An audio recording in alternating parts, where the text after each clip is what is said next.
el templo salomónico como figura de Cristo y la iglesia.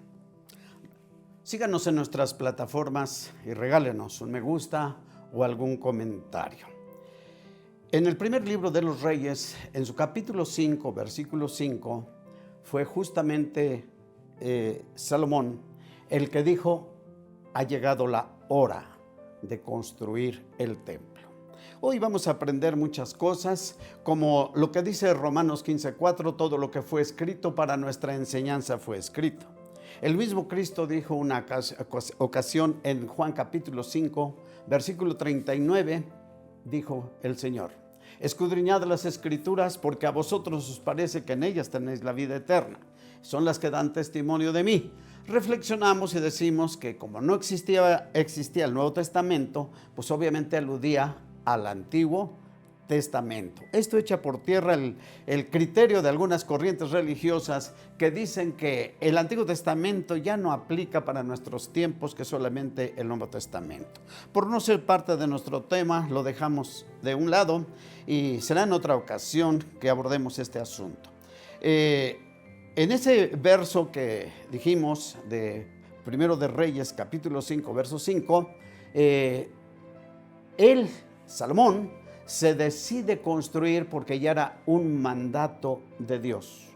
Y para esa magna obra, él necesitaba una sabiduría especial. Acordémonos que Dios le dijo que pidiera lo que quisiera, que Dios se lo daría. Sin embargo, lo que pidió Salomón, dijo: nada más dame sabiduría para poder guiar a este pueblo. Y Dios se lo concedió y le dijo: qué bueno, que no pediste economías ni bienes, pediste algo correcto. Bien, entonces Salomón, teniendo esa sabiduría, empezó a diseñar toda la forma de cómo construir ese templo. Y entre esas cosas que tenía que hacer, leo una porción que dice así: tenía también Salomón 70,000 que llevaban las cargas y 80,000 cortadores en el monte, sin los principales oficiales de Salomón que estaban sobre la obra, 3,300, los cuales tenían cargo del pueblo que hacía la obra. Y mandó el rey que trajesen grandes piedras de precio, para los cimientos de la casa y piedras labradas. Y los albañiles de Salomón y los de Hiram y los aparejadores aparejaron la madera, la cantería para labrar la casa. Una lectura así superficial pues no va a arrojar ninguna enseñanza para nadie. Se necesita penetrar a la sustancia y a la esencia para poder entender lo que Dios quiere decir. Allí encontramos pues varias cosas que tenemos que abordar. Una de ellas, que necesitaba Salomón una sabiduría especial, que ya dijimos le fue otorgada. Cuando él empieza a hacer todo su proyecto, junto a su personal, ya vimos, de arquitectos, albañiles, canteros y de todo, junto a ese personal. Pero lo importante que tenemos que tomar en cuenta, por lo que habremos de estudiar más adelante, es que dice que exigía piedras de precio, es decir, piedras de alto valor. No iba a ser piedras corrientes, comunes y corrientes. Por eso se tiene un señalamiento al Nuevo Testamento que consideraremos más adelante. Aquí estaba diciendo: ustedes canteros se me van a los cerros, buscan piedras de valor y claro, no oro plata. Nos imaginamos que era como tipo mármol o algunas cosas parecidas. Y me las traen pero labraditas. Se entiende que Salomón le daba las medidas a estos canteros, iban al cerro y labraban las piedras poco a poco, y se entiende que esas piedras tenían picos, tenían muchas cosas desordenadas y las tenían que pulir y cuadrar de acuerdo a la medida que se les había ordenado, y hasta que estaba aquella medida completamente bien justa, la llevaban, Salomón la revisaba y entonces se encajaba en el lugar donde iba a estar esa piedra y allí ya quedaba lista. ¿Qué es lo que vemos? Que algún cantero que si llegaba con una piedra y esa piedra no estaba exactita a la medida que se exigía, no podía decirle a Salomón, es que nomás le falta un cachito o le sobra una puntita. No, tenía que ser una piedra perfectamente bien labrada y analizada precisamente por Salomón. Ahora, ¿qué es lo que hacemos? Lo que hacemos es que esas piedras de precio están tipificando algo para el futuro. Y dice, por ejemplo, en Jeremías capítulo 23, verso 29, ¿qué no es mi palabra como martillo que quebranta la piedra? En Amós 7:8 dice, yo le pondré a mi pueblo una plomada. ¿Sabemos para qué es la plomada? Inclusive dice, una plomada de albañil. Sabemos que una plomada de albañil es para que los muros estén completamente verticales y que no estén inclinados ni para un lado ni para el otro. Un señalamiento último de este punto es que dice, según en el capítulo 6, versículo 7, dice, y quiero que vengan las piedras labradas para que en el santuario, en el lugar donde iba a ser la construcción, no se hiciera ningún ruido. Bueno, como dije al principio, esto a simple vista no se ve nada. Pero si empezamos a considerar la substancia del texto leído, empezamos a ver allí a Cristo y a la iglesia. ¿Por qué? Pues sencillamente porque Cristo también empezó a edificar la casa de Dios. Y la casa de Dios es la iglesia. Él la empezó a edificar, dice 1 Timoteo capítulo 3, versículo 15, allí dice que para que sepas cómo te conviene conversar en la casa de Dios, en la iglesia de Dios. Allí está, en la casa de Dios, en la iglesia de Dios. Y de esa casa y de esa iglesia era para que habitara Dios precisamente, cumpliendo como había dicho en el pasado, habitaré en medio de ellos. Cristo tenía la sabiduría más que el mismo Salomón. Por eso dijo en Mateo 12:42, aquí está uno mayor que Salomón. Vino la reina de Saba a mirar, a contemplar la sabiduría de Salomón. Dice, pues aquí está uno mayor que Salomón. ¿Qué dio a entender? Aquí está una sabiduría mayor que la del mismo Salomón. ¿Quién es este que tiene tanta sabiduría?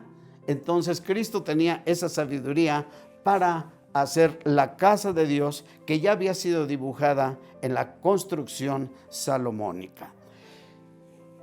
El párrafo que leímos del primer libro de los Reyes dice que Salomón empezó a juntar todo su personal, desde ingenieros, arquitectos, albañiles y canteros, etcétera, etcétera. Cristo hizo lo mismo.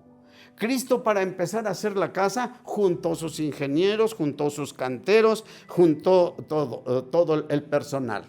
¿Dónde lo dice? Efesios capítulo 4, versículo 11 y 12. Dice que juntó apóstoles, profetas, evangelistas, pastores, doctores. Si usted hace una analogía, este es el personal de este Salomón Cristo que está haciendo, ¿verdad?, la casa en que habría habitar Dios, y que esa casa, como lo veremos más adelante, alude a nosotros. Nosotros hemos leído muy ampliamente, por ejemplo, en Mateo capítulo 10, verso 1, allí dice, y Jesús juntó a sus apóstoles, a 12 apóstoles. ¿Qué eran los apóstoles? Pues también canteros, también evangelistas, también doctores. Era el material que necesitaba Jesús para seguir construyendo esa casa.